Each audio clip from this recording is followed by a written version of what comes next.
Γιατί ένα αεροπλάνο δεν μπορεί να χρησιμοποιεί βενζίνη όπως ένα αυτοκίνητο? Η ερώτηση φαίνεται απλή, σχεδόν λογική, και ωστόσο κρύβει μία από τις μεγαλύτερες παρεξηγήσεις που υπάρχουν στο ευρύ κοινό σχετικά με το πώς λειτουργεί πραγματικά η αεροπορία. Φαντάσου μια συνηθισμένη σκηνή σε οποιοδήποτε αεροδρόμιο του κόσμου. Ένα αεροπλάνο σταθμευμένο στην πίστα, ακόμη ακίνητο, ενώ το φως της αυγής αρχίζει να κάνει την εμφάνισή του. Δίπλα του, ένα βιτιοφόρο συνδέει τεράστιους σωλήνες απευθείας με τα φτερά. Σε αυτή την καθημερινή κίνηση ήδη εμφανίζεται κάτι που δεν ταιριάζει με τη λογική ενός αυτοκινήτου. Δεν υπάρχει μυρωδιά βενζίνης, ούτε ακούγεται το γνώριμο κλικ μιας αντλίας καυσίμου. Τίποτα σε αυτή την εικόνα δεν παραπέμπει σε ένα συνηθισμένο πρατήριο καυσίμων. Μέσα από αυτούς τους σωλήνες ρέει ένα εντελώς διαφορετικό καύσιμο, σχεδιασμένο να αντέχει πιέσεις, θερμοκρασίες και απαιτήσεις που κανένας κινητήρας αυτοκινήτου δεν θα αντιμετώπιζε ποτέ. Και σε αυτή τη λεπτομέρεια, σχεδόν αόρατη για όποιον παρατηρεί από τον τερματικό σταθμό, ήδη διαφαίνεται ότι η λογική του καυσίμου σε ένα αεροπλάνο ανήκει σε έναν άλλο κόσμο. Με μια πρώτη ματιά θα μπορούσε να φανεί ότι ένα αεροπλάνο και ένα αυτοκίνητο ως μηχανές που κινούνται δεν θα έπρεπε να διαφέρουν ιδιαίτερα ως προς τον τύπο καυσίμου που χρησιμοποιούν. Ωστόσο, στην εμπορική αεροπορία συμβαίνει ακριβώς το αντίθετο, επειδή η βενζίνη είναι πτυτική, επικίνδυνη και ασταθής απέναντι στις ακραίες συνθήκες υπό τις οποίες λειτουργεί ένα αεροπλάνο. Και παρόλα αυτά, αυτή η εξήγηση δεν αρκεί. Δεν αρκεί να επισημανθεί ο κίνδυνος ότι μπορεί να αναφλεγεί. Πίσω από αυτό υπάρχει ένας ακριβής συνδυασμός φυσικής, χημείας και σχεδιασμού του κινητήρα που καθιστά τη βενζίνη, κυριολεκτικά, μη συμβατή με τη σύγχρονη αεροπορία. Για να το κατανοήσει κανείς, πρέπει να παρατηρήσει ένα όχι και τόσο διαισθητικό σημείο. Τι συμβαίνει πραγματικά στο καύσιμο όταν ένα αεροπλάνο ανεβαίνει προς το ακραίο ψύχος και τη χαμηλή πίεση της ατμόσφαιρας? Όταν ένα αεροπλάνο κερδίζει ύψος, το πρόβλημα δεν είναι μόνο το ψύχος ούτε η χαμηλή πίεση, αλλά το πώς αυτές οι συνθήκες μεταβάλλουν τη συμπεριφορά του καυσίμου. Αυτό που στο έδαφος φαίνεται ένα σταθερό και προβλέψιμο υγρό, κατά την πτήση μπορεί να εξατμιστεί πρόωρα, να σχηματίσει φυσαλίδες μέσα στο σύστημα και να χάσει τη συνέχεια ακριβώς εκεί όπου χρειάζεται περισσότερο. Σε αυτή τη μετάβαση, σιωπηλή αλλά κρίσιμη, η βενζίνη πάβει να αποτελεί βιώσιμη επιλογή για ένα εμπορικό αεροπλάνο. Ήδη σε καθεστώς πλεύσης, το περιβάλλον πάβει να μοιάζει με οποιονδήποτε τρόπο με εκείνο ενός αυτοκινήτου στον δρόμο, επειδή το καύσιμο δεν κυκλοφορεί πλέον σε ένα σύντομο και απλό σύστημα. Διατρέχει μακριές και πολύπλοκες γραμμές, υποβαλλόμενες σε συνεχείς δονήσεις και σε πολύ έντονες θερμικές μεταβολές, ενώ η ατμοσφαιρική πίεση πέφτει δραστικά και ευνοεί την εμφάνιση ατμών μέσα στο σύστημα. Ταυτόχρονα, οι εξωτερικές θερμοκρασίες κατεβαίνουν σε ακραία επίπεδα. Σε αυτές τις συνθήκες, οποιοδήποτε καύσιμο δεν διατηρεί σταθερή συμπεριφορά γίνεται απρόβλεπτο. Γι' αυτό η αεροπορία απαιτεί έναν τύπο καυσίμου ικανό να διατηρεί τις ιδιότητές του ακόμη και όταν το αεροπλάνο κινείται σε ένα από τα πιο εχθρικά περιβάλλοντα του πλανήτη. Η βενζίνη σε αυτό το πλαίσιο είναι ένα ασύμβατο καύσιμο. Το κύριο πρόβλημά της είναι η ακραία πτυτικότητά της. Σε χαμηλή πίεση εξατμίζεται πολύ εύκολα, δημιουργώντας φυσαλίδες που μπορούν να μπλοκάρουν αντλίες, σωληνώσεις ή φίλτρα. Αυτή η συμπεριφορά, γνωστή ως vapor lock, είναι εξαιρετικά επικίνδυνη σε συστήματα που εξαρτώνται από μια συνεχή και σταθερή ροή για την τροφοδοσία των κινητήρων. Επιπλέον, το χαμηλό σημείο ανάφλεξής της την κάνει να παράγει έφλεκτους ατμούς με μεγάλη ευκολία, ένας κίνδυνος που εντείνεται όταν η πίεση μειώνεται και ο έλεγχος του περιβάλλοντος είναι περιορισμένος. Απέναντι σε όλα αυτά, το κυροζίνι έχει σχεδιαστεί ακριβώς για να λειτουργεί σε αυτές τις συνθήκες. Είναι λιγότερο πτυτικό, πιο σταθερό και διατηρεί προβλέψιμη συμπεριφορά ακόμη και σε περιβάλλοντα πολύ μειωμένης πίεσης. Ακόμη και σε αυτό το πλαίσιο, σε εξαιρετικά χαμηλές θερμοκρασίες μπορούν να σχηματιστούν μικροί κρύσταλλοι, αλλά η εμπορική αεροπορία χρησιμοποιεί πρόσθετα και συστήματα θέρμανσης που διατηρούν το καύσιμο εντός ασφαλών επιχειρησιακών ορίων. Ολόκληρο το σύστημα καυσίμου ενός αεροπλάνου, από τις αντλίες έως την εσωτερική ανακυκλοφορία, έχει σχεδιαστεί αποκλειστικά γύρω από αυτές τις ιδιότητες. Η διαφορά δεν βρίσκεται στον κινητήρα, αλλά στο καύσιμο που τον τροφοδοτεί, επειδή πριν ακόμη φτάσει στον θάλαμο καύσης η βενζίνη ήδη θέτει μη αποδεκτούς κινδύνους στην εμπορική αεροπορία. Στις ίδιες αυτές συνθήκες, το κυροζίνη παραμένει διαχειρίσιμο, ομοιογενές και αξιόπιστο, μια απαραίτητη ιδιότητα ώστε ένα αεροπλάνο να μπορεί να λειτουργεί με ασφάλεια εκεί όπου οποιοδήποτε σύστημα σχεδιασμένο για ένα αυτοκίνητο θα αποτύγχανε. Στις ίδιες αυτές συνθήκες, το κυροζίνη παραμένει διαχειρίσιμο, ομοιογενές και αξιόπιστο. Μια απαραίτητη ιδιότητα ώστε ένα αεροπλάνο να μπορεί να λειτουργεί με ασφάλεια εκεί όπου οποιοδήποτε σύστημα σχεδιασμένο για ένα αυτοκίνητο θα αποτύγχανε. Με όλα αυτά στο τραπέζι προκύπτει ένα αναπόφευκτο ερώτημα. Τι θα συνέβαινε μέσα σε μια τουρμπίνα σχεδιασμένη να λειτουργεί με ένα εντελώς διαφορετικό καύσιμο? Αν παρατηρήσει κανείς πώς λειτουργεί ένας κινητήρας αεριόθησης, η διαίσθηση αρχίζει να καταρρέει. Δεν πρόκειται για διαδοχικές εκρήξεις, όπως σε έναν κινητήρα αυτοκινήτου, αλλά για μια συνεχή και εξαιρετικά λεπτή διαδικασία. Ο αέρας εισέρχεται από τον συμπιεστή, διαπερνά διάφορα στάδια στα οποία η πίεση του αυξάνεται προοδευτικά και φτάνει τελικά στον θάλαμο καύσης, όπου αναμειγνύεται με το καύσιμο και διατηρεί μια φλόγα σταθερή, ομοιόμορφη και ελεγχόμενη. Σε αυτό το περιβάλλον, οποιαδήποτε απότομη μεταβολή είναι κρίσιμη. Αν η καύση πάψει να είναι ομοιόμορφη, αν η φλόγα γίνει ακανόνιστη ή απρόβλεπτη, η ισορροπία του κινητήρα χάνεται σχεδόν αμέσως. Εμφανίζονται δονήσεις εκτός ορίων, η απόδοση μειώνεται και, στη χειρότερη περίπτωση, η τουρμπίνα σβήνει απότομα. Εκεί αρχίζει να γίνεται φανερό ότι δεν μπορούν όλα τα καύσιμα να συμπεριφέρονται με τον τρόπο που απαιτεί μια τουρμπίνα. Η βενζίνη σε αυτό το πλαίσιο παρουσιάζει ένα σαφές πρόβλημα. Η καύση της είναι υπερβολικά γρήγορη και η πτυτικότητά της τόσο υψηλή που, όταν αναμειγνύεται με συμπιεσμένο αέρα, παράγει μια σχεδόν στιγμιαία ανάφλεξη, πολύ δύσκολη να ελεγχθεί μέσα σε έναν θάλαμο καύσης σχεδιασμένο για προοδευτική ροή. Αυτός ο τύπος καύσης μπορεί να προκαλέσει ευνίδια θερμά σημεία και απότομες μεταβολές πίεσης που καταστρέφουν τα πτερίγια της τουρμπίνας. Σε αυτού του είδους τους κινητήρες, η λειτουργία βασίζεται σε συγχρονισμένες εκρήξεις. Η βενζίνη ταιριάζει σε αυτή τη λογική επειδή απελευθερώνει την ενέργειά της με γρήγορο, συγκεντρωμένο και επαναλαμβανόμενο τρόπο μέσα σε έναν κλειστό χώρο. Και είναι ακριβώς για αυτόν τον λόγο που η βενζίνη ταιριάζει τόσο καλά στους εμβολοφόρους κινητήρες, όπου η εκρηκτικότητά της αξιοποιείται σε μικρούς ελεγχόμενους κύκλους μέσα σε κλειστούς κυλίνδρους. Σε μια τουρμπίνα συμβαίνει ακριβώς το αντίθετο. Δεν υπάρχουν διαδοχικές εκρήξεις, αλλά μια καύση που πρέπει να διατηρείται συνεχής και σταθερή, σχεδόν σαν μια μόνιμη δάδα μέσα στον κινητήρα. Η προσπάθεια αντικατάστασης της κυροζίνης με βενζίνη θα ήταν σαν να τροφοδοτεί κανείς μια φωτιά με ένα υπερβολικά πτυτικό καύσιμο. Η φλόγα χάνει την ομοιομορφία της, γίνεται απρόβλεπτη και πάβει να συμπεριφέρεται όπως χρειάζεται ο κινητήρας. Γι' αυτό ένας κινητήρας αεριόθησης απλώς δεν μπορεί να λειτουργήσει έτσι. Και παρόλο που με όλα αυτά θα είχαμε ήδη αρκετούς λόγους για να αποκλείσουμε εντελώς τη βενζίνη, απομένει ακόμη να εξεταστεί μια πιο ανησυχητική πτυχή, η αποθήκευση του καυσίμου.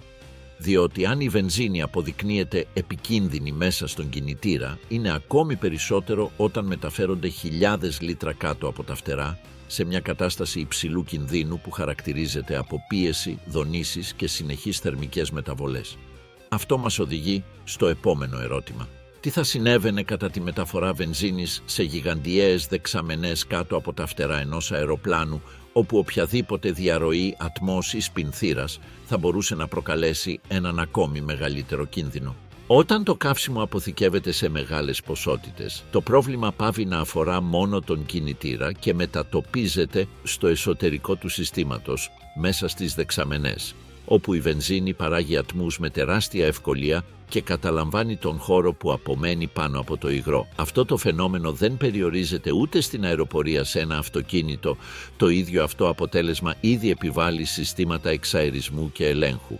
Όταν αυτή η λογική μεταφέρεται σε ένα αεροσκάφος, με δεξαμενές που μπορούν να ξεπερνούν κατά πολύ τις δεκάδες χιλιάδες λίτρα, η συσσόρευση ατμών πάβει να είναι διαχειρίσιμη και αλλάζει εντελώς το σκηνικό. Σε αυτές τις συνθήκες, μια ελάχιστη μεταβολή θερμοκρασίας μπορεί να αυξήσει την εσωτερική πίεση της δεξαμενής και την ποσότητα του παρόντος ατμού, δημιουργώντας ιδιαίτερα έφλεκτα μείγματα. Δεν απαιτείται ανοιχτή φλόγα για να πάει κάτι στραβά, διότι ο στατικός ηλεκτρισμός, η τριβή ή μια ακούσια εκφόρτιση μπορεί να είναι αρκετά για να προκαλέσουν ένα σοβαρό ατύχημα. Και εκεί γίνεται φανερό ότι ένα τόσο πτυτικό καύσιμο όπως η βενζίνη δεν θέτει σε κίνδυνο μόνο τη λειτουργία του αεροπλάνου, αλλά και την αποθήκευσή του, τον ανεφοδιασμό του και την ασφάλεια στο έδαφος. Σε αυτόν τον κίνδυνο προστίθεται ένας καθοριστικός παράγοντας. Το σημείο ανάφλεξης της βενζίνης είναι εξαιρετικά χαμηλό, πολύ χαμηλότερο από εκείνο της κυροζίνης. Αυτό σημαίνει ότι μπορεί να αρχίσει να απελευθερώνει εύφλεκτους ατμούς σε σχετικά ήπιες θερμοκρασίες, κάτι εντελώς ασύμβατο με ένα σύστημα που υπόκειται στις θερμικές μεταβολές της πτήσης και της πίστας. Η κυροζίνη αντίθετα χρειάζεται σημαντικά υψηλότερες θερμοκρασίες για να παράγει εύφλεκτους ατμούς, γεγονός που μειώνει δραστικά τον κίνδυνο κατά την αποθήκευση και τις επιχειρήσεις στο έδαφος. Ο ανεφοδιασμός θα ήταν ένα ακόμη κρίσιμο σενάριο. Όταν ένα αεροπλάνο λαμβάνει καύσιμο, υπάρχει προσωπικό εδάφους, ηλεκτρικός εξοπλισμός, κινούμενα οχήματα και πολλαπλές διαδικασίες που εξελίσσονται ταυτόχρονα γύρω από το αεροσκάφος. Με βενζίνη, ο χώρος θα μπορούσε να γεμίσει γρήγορα με αόρατους και επικίνδυνους εύφλεκτους ατμούς. Κάθε όχημα, κάθε εξοπλισμός σε λειτουργία θα αντιπροσώπευε έναν πραγματικό κίνδυνο. Οι χειριστές θα έπρεπε να εργάζονται υπό πολύ πιο περιοριστικές και αργές διαδικασίες, αυξάνοντας τους χρόνους και επίσης τις πιθανότητες ανθρώπινου σφάλματος.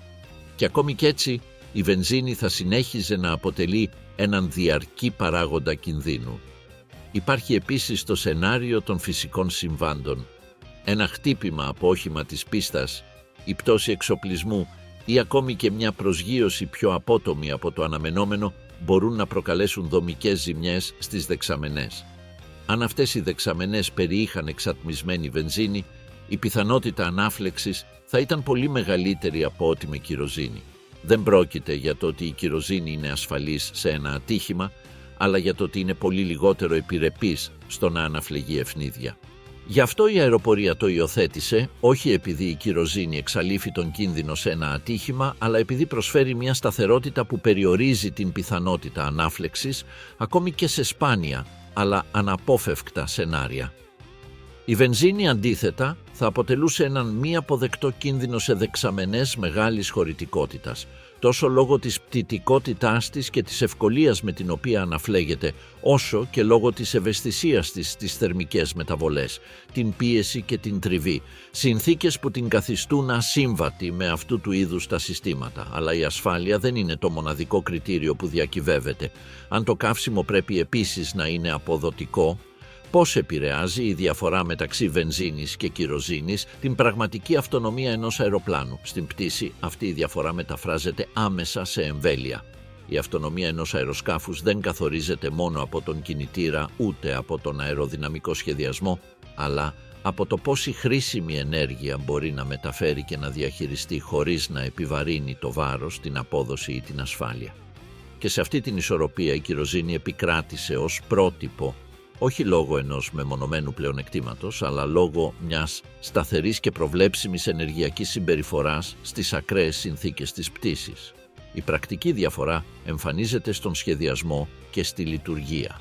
Ένα αεροπλάνο που θα χρησιμοποιούσε βενζίνη θα έπρεπε να ενσωματώνει πιο σύνθετα και βαρύτερα συστήματα για τον έλεγχο ατμών, πιέσεων και κινδύνων ανάφλεξης.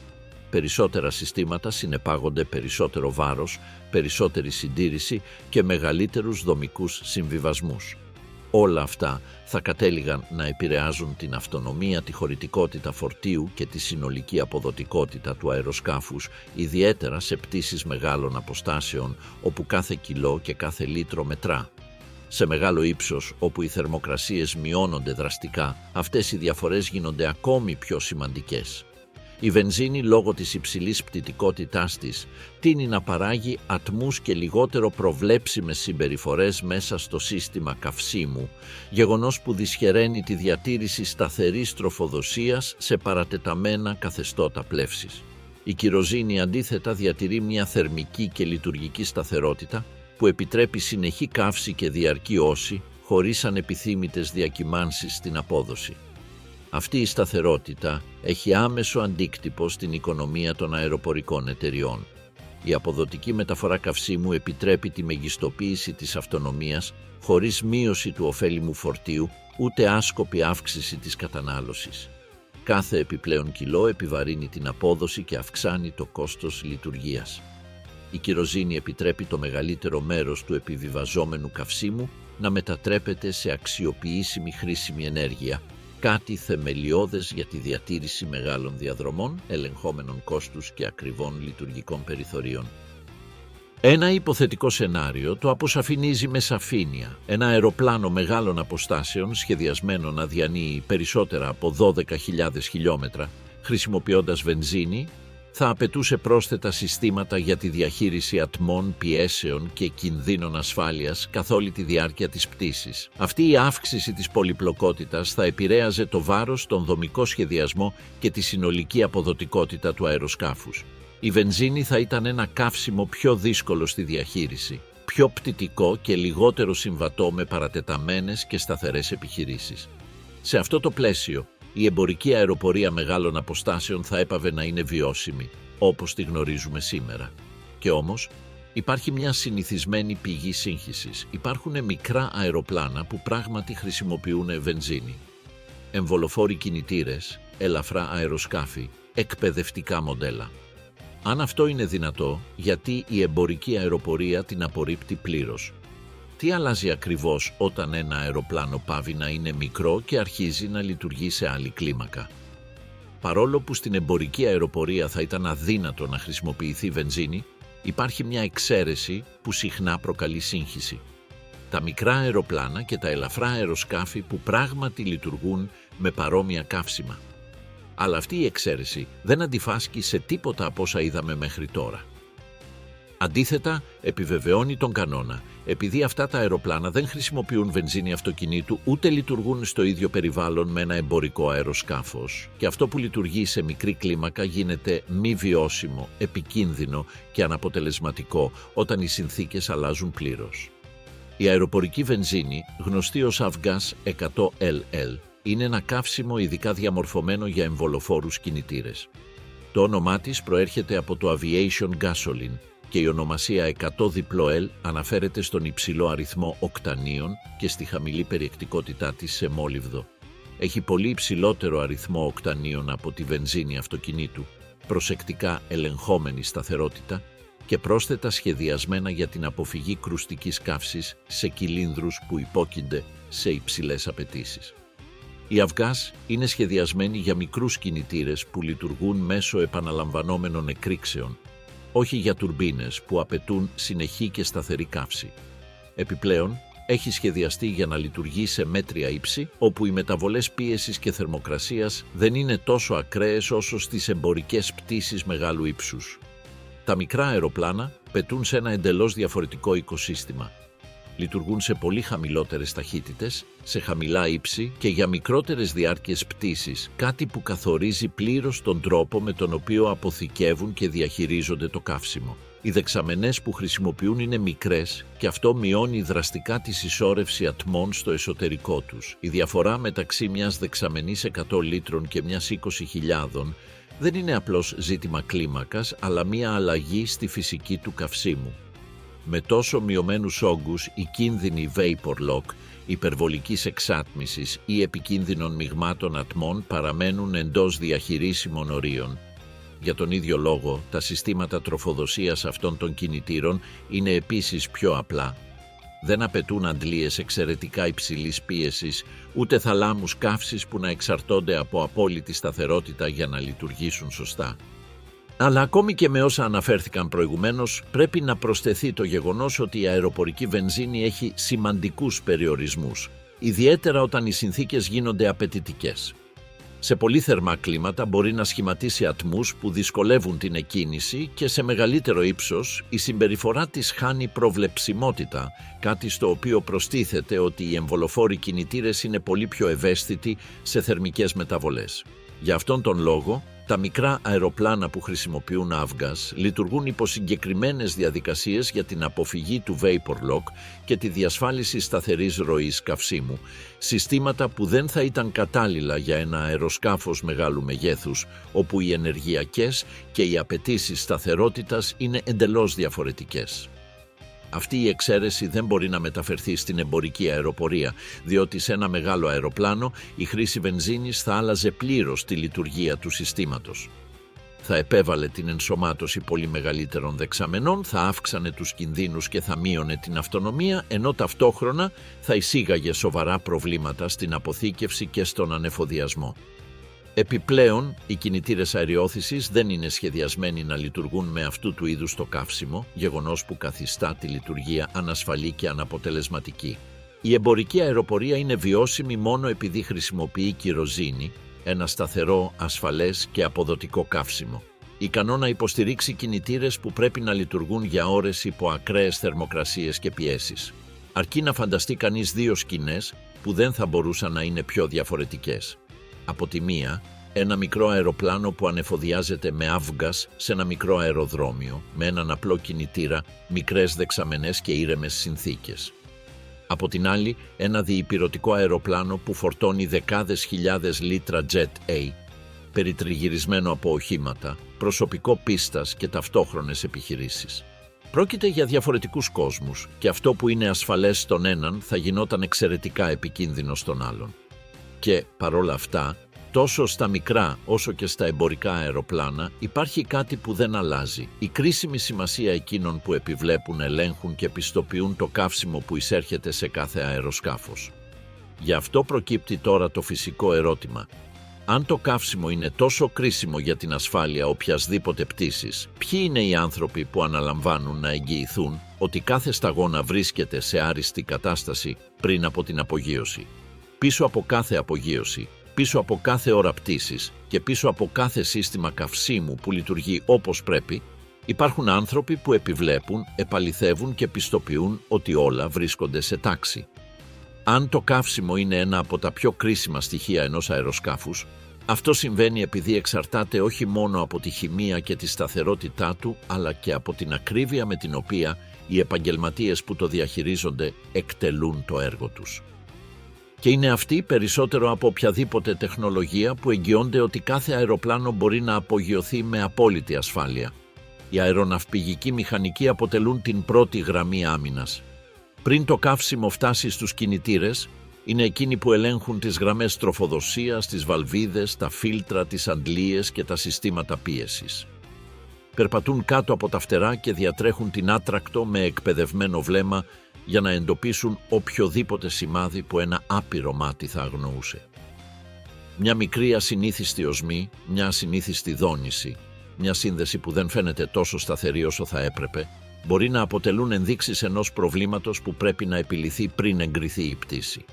Η ευθύνη τους είναι τεράστια και κάθε επιθεώρηση αποτελεί ένα ουσιώδες κομμάτι στην αλυσίδα της ασφάλειας.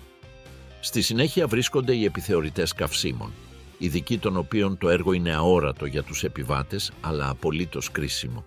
Είναι εκείνοι που αναλύουν δείγματα Jet A που πρόκειται να φορτωθεί στο αεροπλάνο, διασφαλίζοντας ότι δεν υπάρχει παρουσία νερού, σωματιδίων, ρήπων ή οποιασδήποτε ανομαλίας που θα μπορούσε να θέσει σε κίνδυνο την ποιότητά του. Αυτοί οι επαγγελματίες εργάζονται με εξαιρετικά αυστηρά πρωτόκολλα. Αν ένα αποτέλεσμα δεν είναι άψογο, εκείνη η παρτίδα καυσίμου απορρίπτεται χωρίς συζήτηση, διότι η κυροζίνη, αν και πολύ σταθερή, πρέπει να πληρεί αυστηρά πρότυπα για να τροφοδοτεί με ασφάλεια κινητήρες που λειτουργούν σε ακραίες θερμοκρασίες και πιέσεις. Παράλληλα με αυτούς τους ελέγχους, τίθεται σε εφαρμογή το έργο των ομάδων καυσίμου και των χειριστών πίστας, υπεύθυνων για τη φυσική διαδικασία του ανεφοδιασμού. Είναι εκείνοι που συνδέουν σωλήνες μεγάλης παροχής, ελέγχουν τις πιέσεις πλήρωσης, επιβλέπουν τις αντιστατικές γιώσεις και συντονίζουν κάθε βήμα με το πλήρωμα και με τον έλεγχο επιχειρήσεων σε μια διαδικασία που απαιτεί συνεχή ακρίβεια και απόλυτο συντονισμό. Σε αυτού του είδους τις επιχειρήσεις τίποτα δεν αφήνεται στην τύχη. Από την προσέγγιση ενός οχήματος έως τη ρύθμιση της παροχής, κάθε κίνηση είναι αυστηρά ρυθμισμένη, διότι ένα λάθος σε αυτό το στάδιο όχι μόνο θα καθυστερούσε μια πτήση, κάτι που δεν είναι αμεληταίο, αλλά θα μπορούσε να δημιουργήσει έναν πραγματικό κίνδυνο σε ένα περιβάλλον όπου συνυπάρχουν άνθρωποι, οχήματα και ιδιαίτερα ευαίσθητα συστήματα. Όλη αυτή η διαδικασία μπορεί να φανταστεί κανείς ως μια καθημερινή σκηνή. Ένα αεροπλάνο παραμένει σταθμευμένο στην πίστα, ακόμη ζεστό από την προηγούμενη πτήση του, ενώ κάτω από το φτερό ένας χειριστής συνδέει τη γείωση για να διαχέει τον στατικό ηλεκτρισμό και ένας άλλος ελέγχει την πίεση στη γραμμή. Λίγο πιο πέρα, ένας επιθεωρητής κρατά ένα διαφανές δοχείο με δείγμα Jet A και παρατηρεί τη διαβιά του, το χρώμα του και την απουσία φυσαλίδων ή ειζημάτων την ίδια στιγμή που ένας μηχανικός διατρέχει την άτρακτο με φακό, ελέγχει ένα πάνελ πρόσβασης και διασφαλίζει ότι δεν υπάρχουν ενδείξεις διαρροής. Ο καθένας εκπληρώνει τον ρόλο του με ακρίβεια, χωρίς περιττές βιασύνες αλλά και χωρίς ούτε ένα δευτερόλεπτο απροσεξίας. Είναι μια εργασία που περνά απαρατήρητη, που κανείς δεν προσέχει ούτε χειροκροτεί, αλλά χωρίς αυτήν καμία πτήση δεν θα ήταν δυνατή. Το καύσιμο είναι ένα ουσιώδες μέρος της αεροπορίας, αν και δεν περιορίζεται σε ζήτημα χημείας ή αποδοτικότητας. Είναι, πάνω απ' όλα, ζήτημα ανθρώπινης ευθύνης. Τα συστήματα μπορεί να είναι αυτοματοποιημένα, οι κινητήρες μπορεί να είναι ανθεκτικοί και η κυροζήνη μπορεί να είναι σταθερή. Αλλά στο τέλος είναι οι άνθρωποι εκείνοι που εγγυώνται ότι όλα λειτουργούν όπως πρέπει. Είναι αυτοί που εντοπίζουν τις λεπτομέρειες, επιβεβαιώνουν την ποιότητα και επιβλέπουν τις διαδικασίες που διατηρούν τη λειτουργία εντός ασφαλών ορίων. Στο τέλος, η αεροπορία δεν στηρίζεται μόνο σε λαμπρή μηχανική ούτε σε προηγμένη τεχνολογία. Στηρίζεται επίσης σε ανθρώπους, σε έμπειρα χέρια και προσεκτικά μάτια που εργάζονται σιωπηλά με σταθερότητα και αυστηρότητα, ώστε κάθε αεροπλάνο να μπορεί να απογειώνεται με την ασφάλεια που θεωρούμε δεδομένη. Και πίσω από αυτή την ανθρώπινη εργασία εμφανίζεται αναπόφευκτα το ίδιο ερώτημα με το οποίο ξεκίνησαν όλα, διότι το να πετά κανείς δεν μοιάζει σε τίποτα με το να οδηγεί. Πριν από την απογείωση, το καύσιμο ενός αεροπλάνου πρέπει να αντέχει συνθήκες που κανένα αυτοκίνητο δεν αντιμετωπίζει. Ακραίες θερμοκρασίες, πολύ χαμηλές πιέσεις, ακριβείς ροές και κινητήρες που απαιτούν σταθερή καύση επί ώρες. Σε αυτό το πλαίσιο, η βενζίνη, με την πτυτικότητά της και το χαμηλό σημείο ανάφλεξής της, μετατρέπεται σε έναν διαρκή κίνδυνο τόσο στην πτήση όσο και στο έδαφος. Όλα αυτά μας οδηγούν σε μια σαφή ιδέα. Η κυροζήνη δεν είναι μια τεχνική ιδιαιτερότητα, ούτε μια κληρονομημένη συνήθεια. Είναι η ενεργειακή βάση πάνω στην οποία οικοδομείται η εμπορική αεροπορία. Χάρη σε αυτήν, ένα αεροπλάνο μπορεί να διατηρεί σταθερή πτήση για ώρες, να διασχίζει ολόκληρους ωκεανούς και να λειτουργεί με εξαιρετικά υψηλά περιθώρια ασφάλειας. Η βενζίνη, αντίθετα, θα κατέρεε όλες αυτές τις εγγυήσεις, από τη λειτουργία του κινητήρα έως την ασφάλεια της αποθήκευσης και τη λειτουργική αποδοτικότητα. Και από εκεί και πέρα, το βλέμμα αλλάζει. Ένα αεροπλάνο στην πίστα δεν είναι πλέον απλώς μια μηχανή που περιμένει να απογειωθεί. Κάθε σύνδεση, κάθε διαδικασία, κάθε έλεγχος αρχίζει να αποκτά νόημα. Το καύσιμο πάβει να μοιάζει με ένα απλό έφλεκτο υγρό και αποκαλύπτεται ως αυτό που πραγματικά είναι, ένα κρίσιμο στοιχείο, σχεδιασμένο να λειτουργεί σε συνθήκες που κανένα άλλο σύστημα δεν αντιμετωπίζει. Ό,τι πριν περνούσε απαρατήρητο γίνεται ορατό, όχι ως θέαμα, αλλά ως το σιωπηλό μέρος όλων όσων καθιστούν δυνατή την πτήση. Έτσι ολοκληρώνεται ένα ταξίδι σε ένα θέμα που φαινόταν απλό, αλλά αποδείχθηκε εκπληκτικά βαθύ. Και αν σε ενδιαφέρει να συνεχίσεις να εξερευνάς αυτόν τον κρυφό κόσμο πίσω από τα αεροπλάνα, να ανακαλύψεις πώς λειτουργούν πραγματικά οι μηχανές που κινούν τον κόσμο και τα συστήματα που διατηρούν τη σύγχρονη αεροπορία στον αέρα, κάνε εγγραφή και συνόδευσέ μας στα επόμενα βίντεο. Εδώ θα συνεχίσουμε να ξεδιαλύνουμε τις τεχνικές αρχές που καθιστούν δυνατό το αδύνατο κάθε μέρα.